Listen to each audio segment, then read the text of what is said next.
vamos lá. Aqui você tá vendo na tela aí que eu tô com um chat GPT, que eu vou te mostrar como que eu tava fazendo antes, tá? Então aqui, por exemplo, eu abri um chat GPT em branco e eu fiz um breve contexto aqui para ele. Você é Greg, escritor do livro Essencialismo. Por quê? Eu dei esse contexto? Porque eu quero que ele haja como Greg, tá?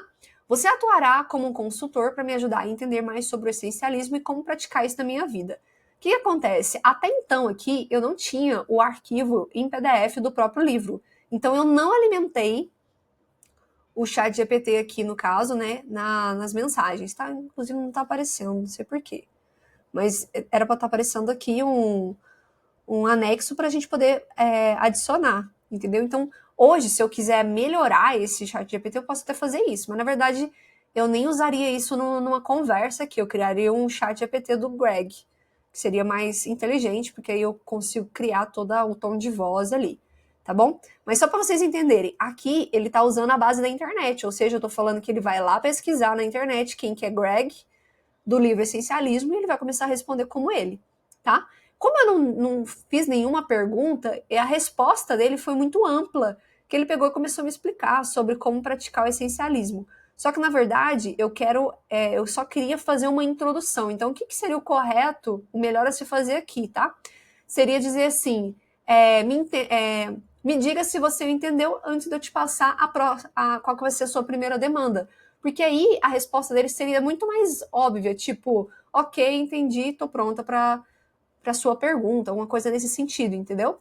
Então, sempre, se você tá querendo só armazenar a memória, como é o caso aqui, ó, sempre fale para ele certificar de que entendeu e te dizer para você dar sequência, ok?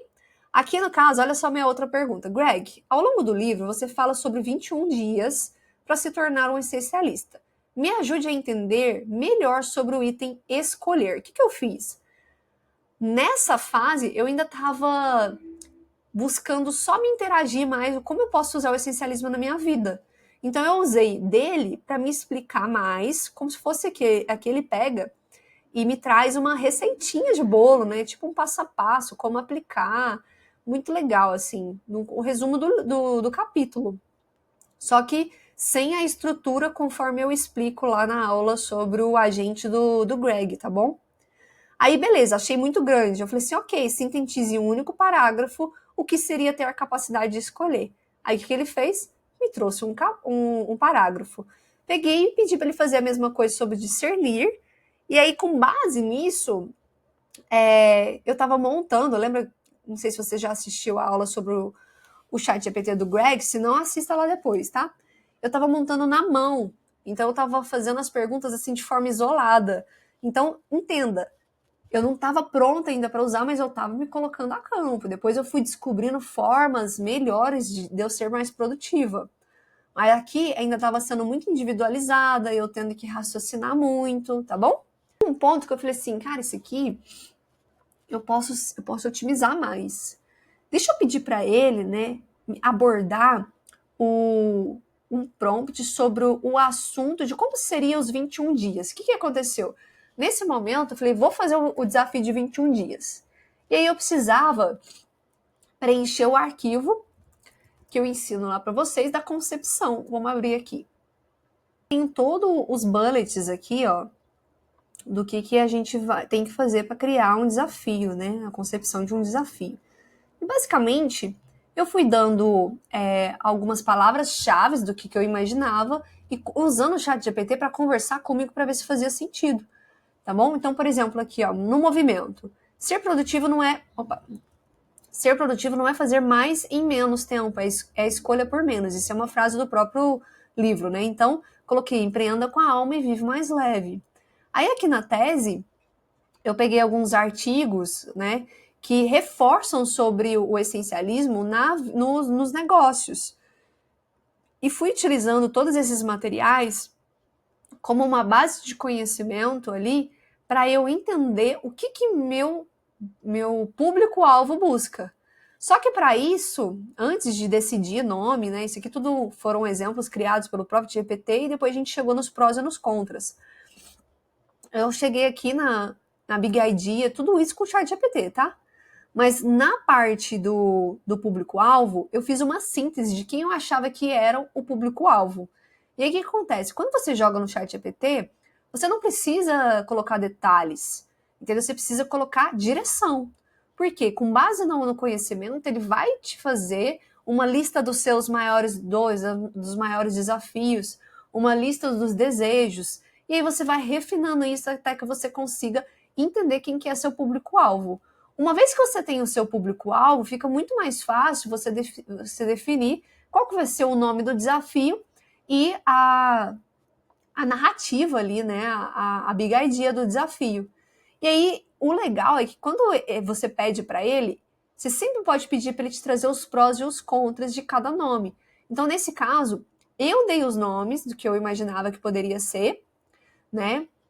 E ele veio me trazendo os prós e contras de cada um deles.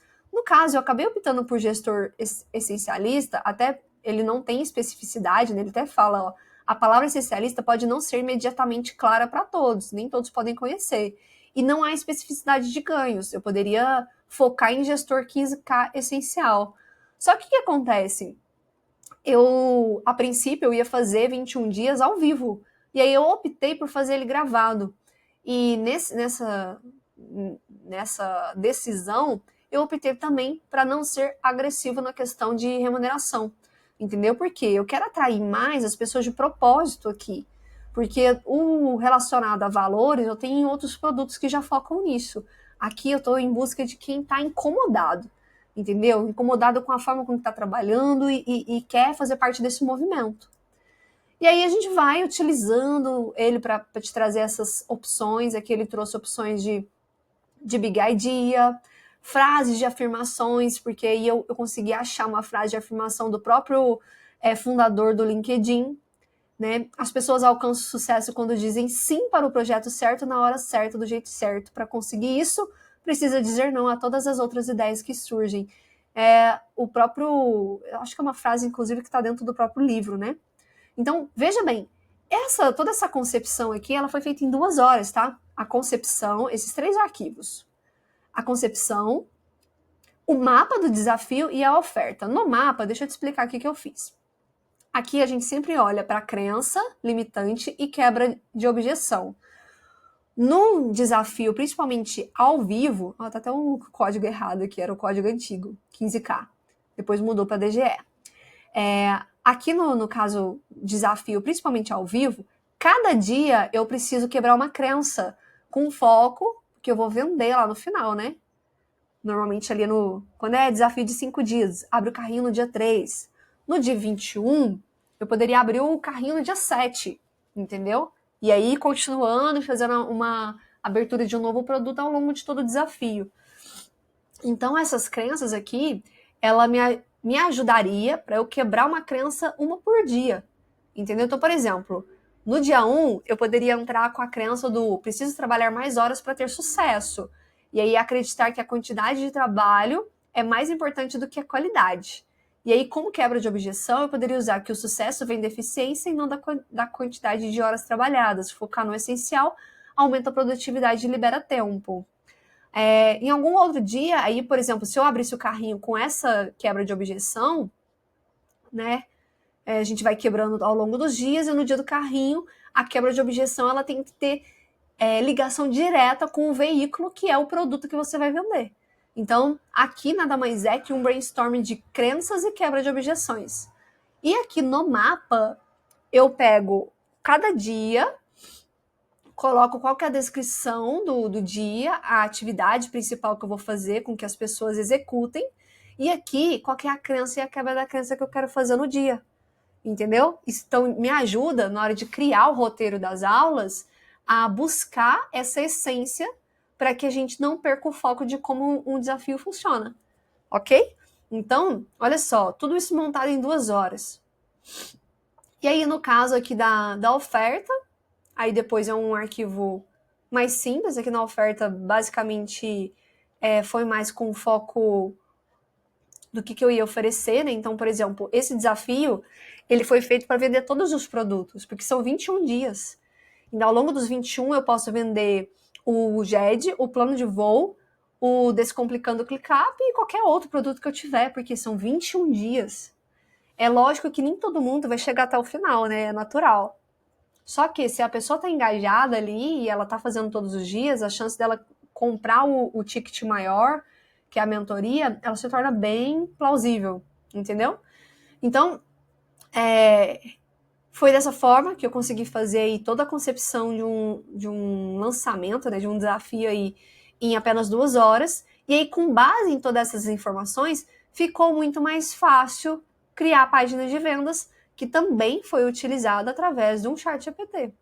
Pegando, mas assim, aí depois eu usei o chat GPT para criar a página de vendas dos 21 dias, com base em todas as informações. Então aí eu fiz o upload dos arquivos, que eu já tinha desenhado aqui, e como aqui tem muito brainstorm, para ele não confundir, eu peguei essa parte do desafio mesmo, o que está em verde, que é o essencial, e eu subi manualmente. Então, na concepção, onde é o brainstorm, eu não subi o arquivo para não gerar confusão. Eu subi só aquilo que realmente ficou definido como final, entendeu? Então, subi o público-alvo, subi as datas, enfim. E aí, isso me ajudou a criar a página de venda de uma forma muito mais produtiva, tá? Aqui foi a versão final da página que ficou. Eu utilizei o mesmo template do meu último desafio que eu tinha, tive que fazer algumas adaptações, porque a copy foi um pouco diferente, mas em síntese aqui, o padrão foi o mesmo, entendeu? Uma carta, vários bullet points. Eu explorei também a parte de uma simplicidade da página, então usei basicamente só 3 cores, preto, vermelho e branco. Fiz algumas adaptações ali no verde, com foco no que realmente importa, né? E aqui no caso do mockup, foi feito um mockup com foco no que são os entregáveis, né? Então, isso aqui usa muito no mercado americano, tá sendo bem utilizado também aqui no mercado brasileiro, e é legal porque ele te traz tangibilidade, o que a pessoa vai receber, entendeu? Então, então tem uma área de membros com aulas, eu vou receber material, vou receber, sei lá, arquivos, entendeu? Então, tudo isso ajuda a pessoa a entender o que são os recebíveis dela. E no caso aqui, uma FAQ, né? E aqui, mais uma vez, o mockup. Então, com base em toda essa página de vendas, eu também testei usar um chat GPT para vender. Só que aí o chat GPT para vender, eu senti uma pequena dificuldade ainda, que é na linguagem, entendeu? Ele ainda tá muito robotizado, da forma com que ele tá falando. E eu acabei não colocando ele no ar ainda, até que eu faça esse refinamento. Mas, como eu disse para vocês, não espere estar pronto para você fazer. Vai lá, coloca a mão na massa, comece do jeito que você tem, com os recursos que você tem, mas coloca a mão na massa, tá bom? Então é isso, depois você me conta qual foi a sua sensação ao ver a praticidade de montar aí toda uma concepção de um lançamento em tão pouco tempo, e vou ficar feliz de receber o seu feedback quanto a essa aula. Tamo junto, até a próxima!